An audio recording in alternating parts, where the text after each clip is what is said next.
네, 반갑습니다. 오늘 25년 6월 11일 수요일 본문입니다. 역대상 오늘은 13장 말씀, 열정보다 경청, 열정보다 경청이라는 제목으로 말씀 나누도록 하겠습니다. 자, 이제 오늘부터 우리가 볼 본문이 이제 여기 역대상 13장인데요. 역대상 10장부터 29장의 대충 이렇게 구조를 보면 이제 우리가 앞에 10장 기억나시죠? 이제 사울에서 다윗으로 이제 왕위가 계승되면서 사울의 잘못들을 우리가 봤었어요. 뭐 하나님한테 물어보지도 않고 뭐 이런저런 것들요. 그러고 나서 이제 다윗이 그 가운데에서 그 사울 수하에 있었던 사람들이나 이런 다윗 휘하의 군대가 어떻게 형성되게 되었는지, 그래서 그 사람들의 이름들이 굉장히 길게 되어 있었던 것이 이제 11장, 12장 이야기였다면, 오늘 이제 23장은 다윗이 드디어 이제 왕이 되고 나서 제일 처음 무슨 일을 하는가라는 걸 보여줘요. 다윗은 왕이 되고 나서 제일 먼저 한 일이 뭐냐면요. 법궤를 예루살렘으로 갖고 오고 싶어요. 일단 법궤를 찾고 싶어 하고, 그 힘들게 찾은 법궤를 다시금 이제 예루살렘으로 갖고 오고 싶어 합니다. 이제 왜 그랬냐면, 일단 첫 번째로 이제 법궤가 그동안 이제 계속 방치돼요. 사사기 시대 때 이후에서 보면 뭐 블레셋한테 뺏기기도 하고 하면서, 이제 여호수아 때도 보면 이제 여호수아가 힘들게 이제, 하지만 그 뒤에 보면은 법궤가 굉장히 긴 영적, 그 이스라엘의 영적 암흑기 시대처럼 마치 신앙 없는 여러분들의 어떤 분들의 그 성경책처럼 예, 찾아보지 않죠, 성경책을요. 성경책 잘 안 찾죠. 뭐, 교회 갈 일 있을 때나 찾죠. 그렇게 어디인가 처박혀 있는지도 모르는 어느 집의 성경책처럼 법궤를 찾지 않아요, 이스라엘 사람들이요. 그냥 제 인생만 살아요. 그런 것처럼 긴 시간 동안 이제 법궤가 어디 있는지도 몰랐는데, 마치 마음에 어느 날 바람이 불어오면서 그 가운데에서 첫사랑이 떠오르는 것처럼 법궤가 찾고 싶어지는 거예요. 나 그 법궤 찾아가지고 그 가운데서 매일 하나님한테 물어보면서 하나님의 임재 가운데서 살고 싶어. 이게 다윗의 마음에 든 마음이었어요. 그래서 다윗은 왕위에 오르고 나서 제일 먼저 하는 일이 바로 그 법궤를 되찾아오는 일이었습니다. 그래서 이 일이 얼마나 중요하다고 이 역대기 기자는 이제 판단했냐면, 사무엘상에서는 보면 이 그 법계 찾는 일을 단 한 장으로 기록을 하고 있는데, 역대기 기자는 이걸 무려 네 장에 걸쳐서 기록을 하고 있어요. 13장부터 16장까지. 그래서 이 이야기가 지금 이스라엘 그 페르시아 바사 시대 때 그 이스라엘 사람들에겐 지금 이 이야기가 굉장히 중요한 거구나. 이 다윗의 마음과 그 과정 가운데서 일어나는 이 일을 우리가 기억해야 되는 거구나. 라고 기억했으면 좋겠습니다. 자, 본문 한번 천천히 보겠습니다. 다윗이 천부장과 백부장 곧 모든 지휘관과 더불어 의논하고, 다윗이 이스라엘의 온 회중에 이르되, 만일 너희가 좋게 여기고 또 우리의 하나님 여호와께로 말미암았으면 우리가 이스라엘 온 땅에 남아 있는 우리 형제와 또 초원이 딸린 성읍에 사는 제사장 레위 사람에게 전령을 보내 그들을 우리에게로 모이게 하고, 우리가 우리 하나님의 궤를 우리에게 옮겨오자라고 얘기를 합니다.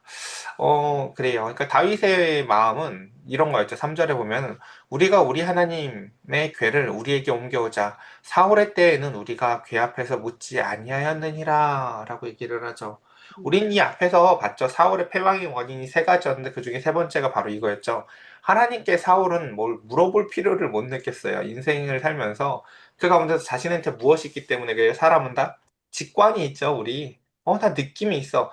그러니까 참 기독교인으로서 위험한 것들 중에 하나가 뭐냐면요. 자기 직관을 하나님의 뜻이라고 믿는 사람들이 많거든요. 내가 느낌이 딱 왔어. 라고 하면서 그걸 자꾸 하나님의 뜻이라고 주장하는 경우들이 있어요. 여러분, 그 하나님의 뜻은 그런 식으로 주어지지 않습니다.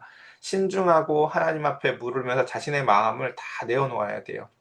제가 예전에 경험해 보면은, 특히 청년들 같은 경우는 예를 들면 하나님의 뜻을 궁금해한다고 하지만 가져오는 게 늘 연애 이야기 아니면 뭐 직장 이야기밖에 없거든요. 특히 연애 이야기 같은 경우는 하나님의 뜻을 묻는 사람을 제가 잘 못 봤어요. 이게 무슨 뜻이냐면 마음이 한쪽으로 다 기울어진 채로 결정하고 와요, 사실은요. 이게 만날 거면서 사실은. 근데 하나님의 뜻을 묻는다는 건요, 정말 묻는 거예요. 정말. 하나님이 기뻐하시는 대로 살기를 원하는 것이죠. 그러니까 하나님이 아니라고 하면 아니라고 할 마음의 가능성까지 충분히 열어놓는 거죠. 맞죠. 네, 마치 그런 이야기들이죠. 자, 그래서 보면은, 이제 오늘 본문의 이 첫 번째 부분에서도 보면은, 근데 이제 다윗의 작은 사소한 실수들이 좀 보여요. 첫 번째 보면은, 일단, 다윗이 처음에 불러서 의논하는 사람들이 레위인들, 원래 이제 법궤를 옮길 때 핵심은 레위인 고핫 자손이잖아요. 그쵸? 근데 그 가운데서 다윗은 지휘관들과 더불어 이 일을 의논을 합니다. 지휘관들이 뭘 어떻게 알아요. 그쵸? 이런 그, 하나님의 규례에 대해서요. 근데 어쨌든 이런 사소한 실수들이 있어 보여요. 자, 그래서 여기서 일단 첫 번째 중요한 것은 무엇이냐면은 다윗이 생각하고 있는 이스라엘의 왕이 무엇인가라는 거예요. 왕이라는 게 우리는 모든 것을 통치하고 다스리고 굉장히 멋진 자리처럼 보일 수 있죠. 저희 큰딸도 맨날 그런 얘기 잘하거든요. 지난번에 이제 대통령 선거하면서 대통령에 대해서 지금 자기 대통령 되고 싶대요. 자기 마음대로 하고 싶대요. 착각이죠. 예. 특히나 이스라엘의 왕은 그런 사람이 아니라는 거 우리가 예전에 많이 배웠어요. 그쵸? 이스라엘의 왕은 다스리고 통치하는 사람이 아니라 하나님이 비추시는 그 햇빛과 같은 은혜를 왕이 막 받아서 밤에 달빛 정도라도 백성들한테 비춰서 여전히 너희에게 해계처럼 빛나는 하나님이 있다라는 인애를 반사하는 존재가 왕이라고요. 그게 하나님이 왕을 세우신 이유라고요. 그러니까 왕은 다스리는 고 결정하는 존재가 아니라 하나님한테 묻고 그 빛을 받아서 전달하는 존재다라는 것, 이스라엘의 왕은 그런 존재다라는 것 우리가 꼭 기억했으면 좋겠습니다. 두 번째, 그래서 5절. 이에 다윗이 애굽의 시올 시내에서부터 하마더기까지 온 이스라엘을 불러 모으고 기럇 여아림에서부터 하나님의 궤를 메어오고자 할세. 다윗이 온 이스라엘을 거느리고 바알라 곧 유다에 속한 기럇 여아림에 올라가서 여호와 하나님의 궤를 메어오려고 하니 이는 여호와께서 두 그룹 사이에 계심으로 그러한 이름으로 일컬음을 받았더라. 우리가 법궤 기억나실지 모르겠어요. 법궤가 보면 그 그룹, 두 천사가 날개를 맞대고 있는 그 그룹의 모습을 하고 있고, 하나님이 그 사이에 임재하신다라고 우리가 이제 말 배웠었어요. 그래서 이 법궤의 어떠한 그 영적인 의미를 보면요. 그 의자 같은 거예요. 의자. 왕이 앉는 의자 같은 거라고요. 그래서 하나님이 통치하시는 그 좌소가 바로 법궤의 상징이에요. 그러니까 그것을 이제 매우 근데 그것을 갖고 이제 이동하는 모습이 중요한데 보면 이렇죠. 일단 한번 천천히 읽어볼게요. 일단 이 법궤를 찾고 싶었던 다윗의 마음을 시편에서 먼저 보고 그 뒤에 걸 읽어볼게요. 다윗이 이 법궤를 갖고 오고 싶었던 마음을 표현한 시편 중에 하나가 이런 이야기인데 시편 145편에 보면 이런 이제 다윗의 마음을 훔쳐볼 수가 있어요. 한번 읽어볼게요. 왕이신 나의 하나님이여 내가 주를 높이고 영원히 주의 이름을 송축하리이다. 저와 여러분들에게 혹시 이런 마음이 있나요? 다윗은 왕이 됐는데요. 다윗의 마음 가운데 든 마음이 뭐였다고요? 사람들은 나에게 영광을 돌리고 내가 왕인 줄 알지만 하나님 나는 내가 왕이 아니라는 것을 알아요. 하나님을 높이고 싶고요. 내가 주를 높이고 주의 이름을 송축합니다. 라는 마음이 있었어요. 참 여러분 어, 이런 마음이 우리에게 있는지 모르겠어요. 저는 이제 주변에 어떤 사람들이 높은 자리에 올라가는 것을 종종 잘 보거든요. 근데 그때마다 참 신기한 게, 정말 순식간이에요. 순식간이라는 게 뭐 이렇게 한 달, 두 달에 걸치지도 않아요. 사람이 높은 자리나 혹은 이제 권력이나 돈이나 지위가 생기고 나면요. 정말 순식간에 변해요. 순식간에. 그냥 사실 변했다는 것도 거짓말이에요. 숨겨져 있던 게 나와요. 숨겨져 있던 게 드러나요. 얼마나 교만해지고 거만해지고 사람을 함부로 대하고 너와 나는 달라라고 생각을 갖는지 몰라요.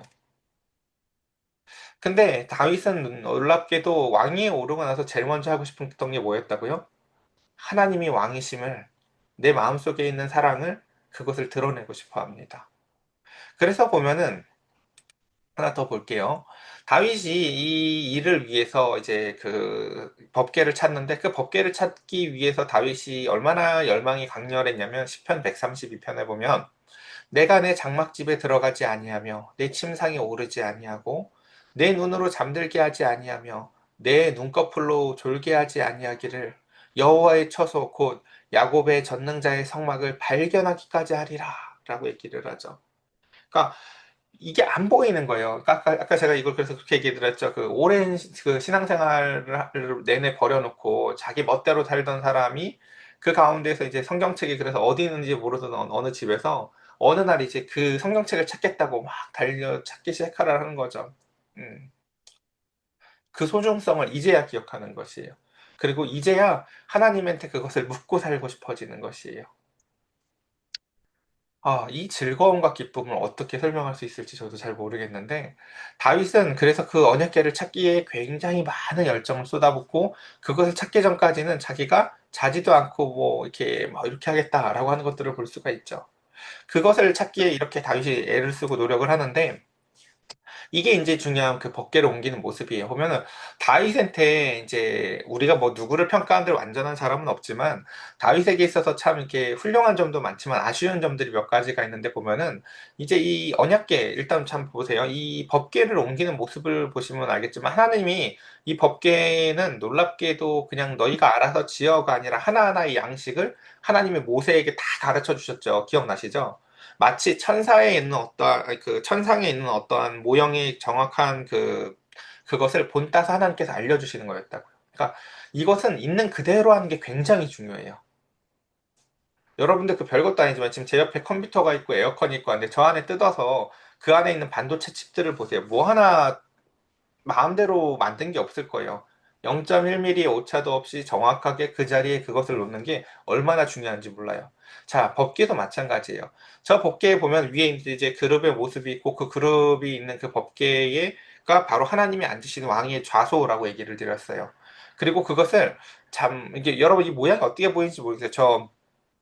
저 두 고리를 끼워서 저 가운데서 제 레위인들, 고아자손들이 저렇게 어깨에 매라고 하나님이 명령하셨거든요. 자, 여러분 이걸 보면서 뭐가 혹시 떠오르는 게 있으세요? 왜 하나님이 이렇게 하라고 하셨는지?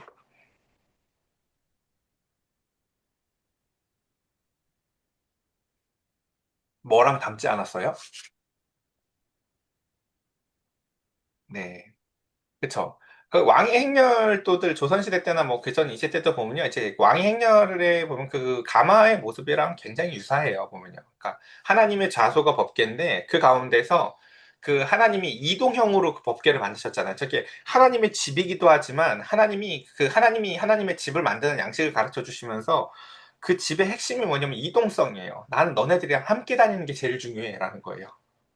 그러니까 우리가 텐트 치고 뭐 글램핑을 하루 이틀 해보면 뭐 좋지만 그러고 나서 집에 와보면 집이 제일 좋다 하죠. 근데 하나님은 그게 아닌 거예요. 내 집을 멋지게 짓고 집을 제일 좋다라는 양식으로 집을 짓는 게 아니라 나는 너희들을 따라다니는 게 제일 중요해 라는 양식으로 그렇게 만드셨다고요. 그래서 나의 집 그 법궤를 어깨에다 메고 다니는 거다라고 말씀하셨다고요. 그러니까 그 모습이 마치 그 왕의 행렬도에 나오는 그래서 모습과 굉장히 많이 닮아 있는데 놀랍게도 이제 이것을 이 다윗은 어떻게 하냐면요. 그냥 술에 옮깁니다. 예, 이게 왜 그랬냐면요. 그 전에 본 블레셋이 그렇게 하거든요. 그러니까 이게 참 이제 아까도 얘기했지만 다윗이 갖고 있는 그 목적은 굉장히 선하지만 그 방법과 디테일에 있어서 의미를 잘 모르고 행한 일들이 보면 중간중간에 많이 있다는 것을 우리가 알 수가 있습니다. 자, 그러니까 한번 생각해 보세요. 저게 하나님의 좌소인데 저걸 저렇게 수레에다 옮긴다는 건 이게 뭐가 지금 하나 심하게 빠진 거죠. 이해되세요, 여러분? 예, 그쵸? 어, 여러분들이 굉장히 소중하게 여기는 어떤 걸 누군가가 함부로 대하면 싫죠. 그쵸? 근데 그것은 함부로 대한다는 건 뭘까요? 나에게 갖고 있는 의미를 저 사람은 모른다는 의미예요. 여러분, 관계라는 게 그래요. 관계라는 게, 어, 하나님과, 이 얘기 하고 넘어가야 돼요. 오늘 시간이 됐고. 여러분, 나와 하나님의 관계가 3인칭인 사람들은요, 신앙의 발전이 있기가 되게 힘들어요. 나하고 하나님 사이의 관계가 마치 그냥 그 공연에 가가지고 구경하는 사람들처럼. 그러니까 예를 들면 이제 좀 큰 교회에 다니면서 나를 드러내지 않고 그냥 여기서 공연 보듯이 보고 오고 싶은 사람들은요, 신앙의 발전이 정말 없어요. 왜냐하면요, 신앙은요, 3인칭 관찰자 시점에서 무언가를 배우는 게 아니에요. 광이 듣는 게 아니라 나하고 너 사이가 되는 게 신앙이에요. 하나님과 내가 단둘이 눈을 마주치고 그 가운데서 그래서 이게 하나님께 중요했군요. 이제 나도 이게 중요해요. 라고 이건요 단 둘이 관계를 맺을 때에만 벌어지는 일이에요. 이건요 배워서 되는 게 아니라니까요.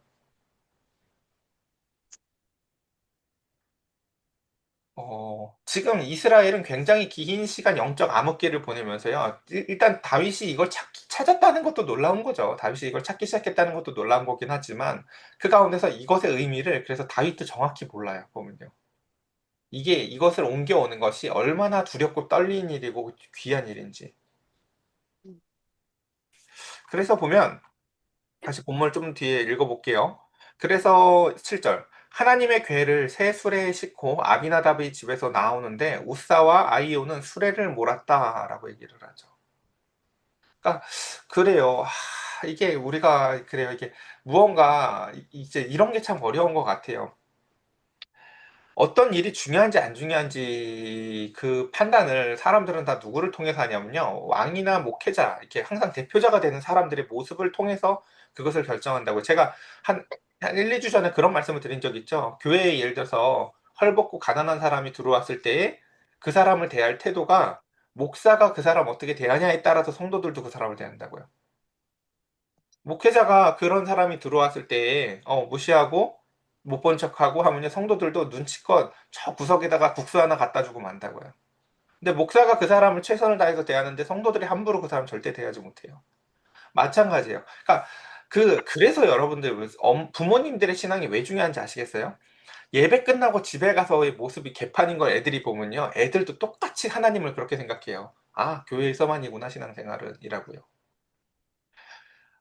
목회자가 돈을 함부로 쓰지 아니하고 목회자가 하나님 앞에 말씀 앞에 두렵고 떠는 것을 보면요. 그 가운데서 성도들도 그것을 배우고 그것을 느낀다고요. 그러니까 다윗이 열정적으로 그 법궤를 찾는 모습을 보면서 그게 중요하구나라고 이스라엘 사람들은 배웠을 거예요. 하지만 다윗의 이렇게 미진한 부분 역시도 이스라엘 사람들은 똑같이 배운다고요. 그래서 그 가운데 우리는 그 대표자가 되는 사람의 모습이 얼마나 중요한지를 우리는 꼭 여기서 기억했으면 좋겠습니다. 그래서 이것을 이제 수레에다 몰아서 다윗과 이스라엘 온 무리는 하나님 앞에서 힘을 다해 뛰놀며 노래하며 수금과 비파와 소고와 재금과 나팔로 연주하니라. 자, 이런 걸 우리 한자어로 뭐라고 얘기하죠? 이제 동상이몽이라고 하죠. 예. 다 좋은 것 같지만 하나님은 좋지 않은 면이 있으신 거예요, 이게요.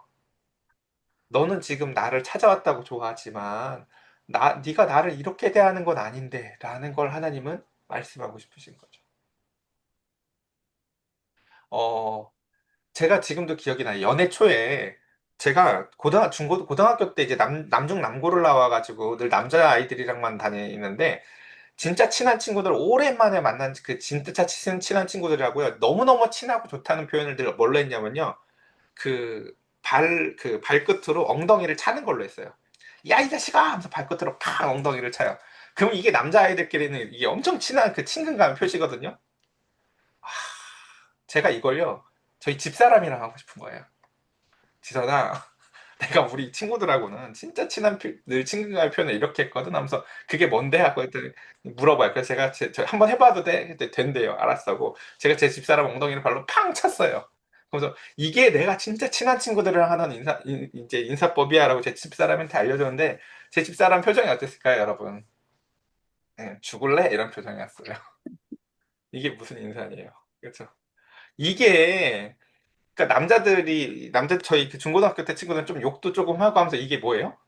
우리끼리 원래 사람들은 다 예의를 차리고 조심하는데 진짜 친하니까 욕을 해도 기분 상하지 않고 발로 엉덩이를 차도 재밌으니까 이게 너랑 나랑 얼마나 친하냐에 대한 그 표현 방식이었는데 그걸 그쵸 집사람한테 사용하니까 맞아요 안 맞아요? 그쵸 이건 네가 날 무시하는 거야라는 거예요. 예, 맞지 않는 거죠. 예. 그러니까 저게 하나님의 임재의 좌소라는 것을 잘 알지. 저거 그러니까 성경책 하나님이 임재하시는 하나님의 말씀, 하나님의 임재, 하나님한테 묻고 싶은 것으로도 생각을 했지만 동시에 저것이 하나님의 임재의 좌소라는 그것을 기억하고 그 가운데서 하나님이 말씀하셨던 그대로 하는 게 굉장히 중요한데 그걸 그대로 하지 않는 거죠. 여러분들 가정에서도 아마 이런 일 잘 있을 수 있어요. 여보, 나 나갔다 올 테니까 저기 설거지 좀 이렇게 해줘. 근데 저거는 저렇게 빨아야 되고, 이건 세탁기 돌리면 안 되고, 저건 저렇게 해야 돼? 라고 하고 갔는데, 이걸 이제 뭉뚱그려서, 그래, 세탁기 돌리라고 했지? 하고 갔다 와서 봤는데, 뭐 돌리면 안 되는 걸 돌려놨어요. 그럼 어때요? 그래도 안 한 거보단 낫네라고 여러분 해요? 그렇지 않죠? 안 한 게 낫죠? 그 돌려놓으면 망가져요. 예. 그러니까 여기서 중요한 게 그러니까 뭐예요? 그냥 안 하는 것보다 한 게 나은 게 아니에요. 하려면 잘해야 돼요. 그리고 잘하려면 어떻게 해야 돼요? 잘 들어야 돼요. 아까 이건 마치 이런 상황이랑 비슷해요. 묻지도 않았는데 뭐 해야 되는지 묻는 거예요. 다윗이 그렇잖아요. 법궤를 찾잖아요. 법궤를 왜 찾아요? 하나님한테 묻고 싶다고요. 하나님한테 묻고 싶어서 법궤를 찾아왔는데 막상 하나님이 말씀하셨던 것들을 다 행하지 않아요. 마치 성적이 한 7, 80점 나오는 학생이 나 다음 뭐 공부해야 돼? 물어보는 거랑 비슷해요. 100점이야? 100점도 아니면 일단 내가 해야 될 것들을 더 충실하게 해야 되는 거죠. 그쵸? 그것처럼 그 가운데 자신이 해야 될 것들, 하나님한테 묻기 이전에 하나님한테 묻고 싶은 마음은 굉장히 좋지만 그 가운데서 이미 하나님이 우리에게 말씀하셨던 것들을 잘 기억해서 그것을 그대로 준행하는 게 얼마나 귀한지 몰라요. 아까 이제 생각해 보죠. 제가 이걸 다시 한 번 더 예를 들어서 설명해 볼게요. 내가 내 아내를, 내 배우자를 기쁘게 해주고 싶다. 여보, 내가 뭐 할까? 라고 물어봤을 때 이거 이렇게 하고 저거 저렇게 하는데 이건 이렇게 주의해야 되고 저건 저렇게 주의해야 돼 라고 했을 때 그 이야기를 경청하고 그 다음에 그가 없을 그 시간에 그것을 그대로 해보는 경험을 하는 거예요. 아, 이거 빨래가 별거 아닌 줄 알았는데 이것도 나름 다 보면서 구분을 해야 되는 거구나. 색깔도 구분을 해야 되는 거구나. 아, 이건 세게 돌리면 안 되는구나. 라는 것을 배우면서 그것들을, 아, 이거를 난 여태까지 그냥 개어져 있는 옷을 그냥 입기만 하는 게 옷인 줄 알았는데 이게 다 구분되어져서 빨았던 거고 이게 이렇게 나름 다 정성이 들어갔던 거구나. 라는 걸 자기가 그 과정을 거치면서 그 가운데서 그 결과물을 마주하고 나면 둘이 나눌 대화가 어떻게 달라졌을까요? 그렇죠? 그러고 나서 이제 여보 나 해보니까 이거 이렇더라라고 하면 그 여보가 뭐라고 하겠어요? 이제 좀 알겠어? 라고 하겠죠. 이제 내가 가본 길을 너도 방금 가본 거라는 거예요. 자, 이해되세요? 왜 잘 듣는 게 중요한 건지. 잘 듣지 않으면요, 비슷한 길을 간 것 같지만 둘이 서로 다른 길을 가요. 내가 조심히 대한 걸 저 사람이 함부로 대하잖아요. 그렇죠? 대표적으로 남자 여자 그런 차이 있다고 그러잖아요. 여자들은 남자들이 차를 얼마나 소중히 여기는지 모르고 남자들은 여자들의 화장품이 얼마나 소중한지 모르고 뭐 이런 거 그쵸? 그런 것들처럼 서로가 소중하게 여기는 것들이 다른 것처럼 하나님이 얼마나 우리에게 두렵고 떨리고 경외의 대상인지를 사람은 잘 이해하지 못한다는 것이에요. 그래서 보면은 이제 말씀을 정리해 보겠습니다. 구절 우리가 굉장히 잘 아는 말씀인데요. 기돈의 타작마당에 이르러서는 소들이 뛰므로 웃사가 손을 펴서 궤를 붙들었더니 바로 이 앞에 지금 무슨 모습이었어요? 막 음악 가운데서 막 흥겹고 즐겁고 하던 그 잔치의 모습 가운데서 갑자기 소가 뛰니까 웃사가 손을 펴서 궤를 붙들므로 말미암아 여호와께서 진노하사 치심에 그가 거기 하나님 앞에서 죽으니라 라고 잔치집 자리 가운데에서 갑자기 찬머리를 싹 뿌리는 그 어미한 분위기. 그리고는 여호와께서 우사의 몸을 찢으셨으므로 다윗이 노하여 그곳을 베레스 우사라고 부르니 그 이름이 오늘까지 이르니라. 그날에 다윗이 하나님을 두려워하여 이르되 내가 어떻게 하나님의 궤를 내 곳으로 오게 하리요라고 깊은 두려움과 좌절감에 빠집니다. 그러니까 우리 인생이 흔들리면서 배우는 거 맞죠. 근데 이제 우리는 성경을 통해서 좀 덜 오차를 범했으면 좋겠다는 거예요. 그러니까 이런 말씀들을 보면서 아, 우리가 그런 말 잘하잖아요. 아우, 뭐 저 이렇게 뭐 자기 전에 저 그냥 기도도 누워서 해요 하고 이렇게 그럴 수 있어요. 그러니까 안 하는 것보다 낫다고 우리가 배우죠. 뭐든지. 그렇죠? 하나님한테 기도 안 하는 것보다 낫다고도 배워요. 뭐든지. 근데 그렇게 하는 게 낫다는 거지 그게 옳다는 건 아니에요, 여러분들요. 제가 전도서 이야기를 되게 자주 하잖아요, 보면요. 기도를 안 하는 것보단 낫지만 전도서는 정확하게 이렇게 얘기해요. 너는 사람이고 나는 하나님이라는 걸 기억해라. 너는 마땅히 할 말을 되새겨보고 말을 적게 해라. 라고 얘기한다고요. 그러니까 무엇보다 나은 것도 중요하지만요. 정말 사랑하면요. 있는 그대로 하고 싶어요. 별거 아니더라도요. 라면 하나를 사랑하게 돼도요. 제일 먼저 있는 일이요. 뒤에 있는 설명서 그대로를 끓여보고 싶은 욕망이 자, 들어요.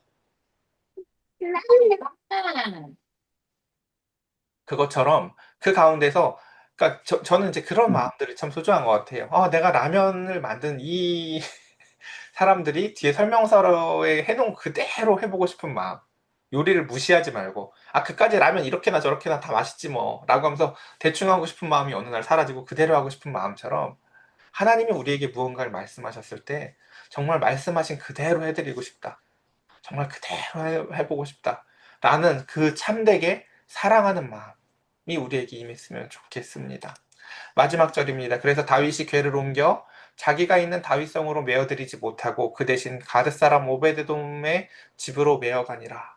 그리고 오베데돔은 그 가운데서 이제 그 궤를 그 가운데서 정성으로 세 달을 잘 이렇게 모십니다. 그러면서 하나님의 궤가 오베데돔 집에서 그의 가족과 함께 석 달을 있으니라. 그리고 여호와께서 오베데돔의 집과 그의 모든 소유에 복을 내리셨더라. 라고 하면서 비로소 다윗은 이것을 가지고 오려고 했던 게 문제가 아니라 그 과정에 자신의 문제가 있었다는 것을 오베데돔 집에 복이 내리는 것을 보면서 확인을 해요. 아, 저 법궤를 가지고 오려고 그러니까 여기서 또 착각하면 안 되죠. 아, 이거 하나님의 뜻이 아닌가 이거 가져오는 게 그게 아니에요. 예. 가져오는 게 하나님의 뜻이 아니었던 게 아니라 방향은 맞지만 방법이 틀렸다라는 것을 그 복받음을 통해서 다윗은 서서히 배워나갑니다. 자, 오늘 말씀을 이제 정리해 봅시다. 첫 번째, 다윗이 그 언약궤를 옮기려고 했었던 이유를 다시 한번 기억해 봅시다. 뭐라고요? 하나님의 뜻을 묻고 싶다고요. 예. 그러니까 이런 마음 정말 귀하죠? 그러니까 내가 왕이지만 하나님, 내 인생은 적어도 하나님 거예요. 그러니까 이건 하나님하고 관계를 이렇게 맺어본 사람만이 사람하고도 사랑을 이렇게 할 수 있어요, 여러분. 그러니까, 어, 오늘날 결혼하는 사람들이 양태 중에 하나가 각각 이렇게 네 건, 내 건, 내 거 하면서 그 중간 지점에서 무슨 휴전선에서 만나듯이 이렇게 살아가는 것은요, 사실요, 진짜 사랑하면서 살기는 어려워요. 그렇게 살아가지고는요. 마찬가지로 그 인간관계가 하나님하고 관계에서도 똑같이 반영이 되는데요. 하나님의 뜻을 묻고자 하고 하나님의 임재 가운데서 그분의 뜻에 따라서 통치하기 위해서 다윗은 이 언약궤를 옮겨오고 싶어 했었다는 것. 첫 번째 이것을 꼭 기억했으면 좋겠습니다. 두 번째, 여기서 이제 이게 두 번째 교훈이 중요하죠. 뭐예요? 우리는 하나님 앞에 무엇을 하느냐가 중요한 것 같지만 하나님은 뭐라고 말씀하신다고요? 얼마나 잘 듣느냐가 더 중요하다고 말씀을 해요. 그러니까 우리 미가서 맨날 얘기잖아. 천천의 수양과 뭐 만만의 무엇을 내가 들을까, 기름을 드릴까, 뭐 소를 드릴까, 막 이렇게 생각을 하지만 나는 나한테 있는 것 가운데서 하나님이 뭐라고 해요? 말이나 잘 들어 하면서 인애를 행하고 공의를 행하고 겸손히 나와 함께 동행하는 것을 하나님은 원하신다 말씀하셨습니다. 저와 여러분들 오늘 이제 이 말씀들을 기억하면서 아, 정말 하나님, 내가 하나님을 사랑하여서 하나님의 뜻을 물으며 하나님과 오늘 동행하는 하루를 살기를 원합니다. 그리고 그 가운데 내가 그래도 그거보단 낫잖아요. 하는 신앙으로 만족하는 것이 아니라 진실로 하나님이 말씀하시는 것 하나하나 내게 중요해 보이지 않았던 것들도 그 가운데서 하나님이 중요하시다고 하시면 그것을 중요하게 여길 줄 아는 경청하는 지혜를 달라고 우리 이 시간 함께 같이 하나님 앞에 기도하면서 그래서 저와 여러분들의 삶에도 혹여나 무시되어 왔던 것, 이건 별로 안 중요해 라고 혹시 경홀이 되었던 것들이 있다면 그것들이 발견되어져서 참으로 하나님의 뜻대로 살게 되는 오늘 하루가 되게 해달라고 함께 같이 우리 기도합시다.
제가 기도드리겠습니다.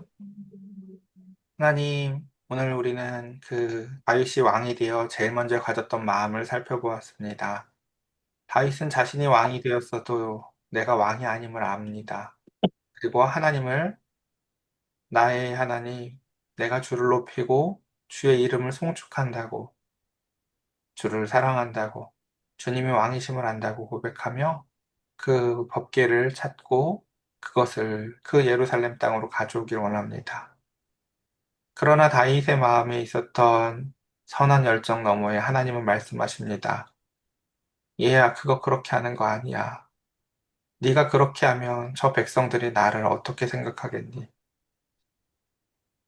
주님은 그 가운데서 다윗에게 또다시 가르침을 베푸십니다. 그리고 온 이스라엘 백성과 다윗은 두려움에 빠졌습니다.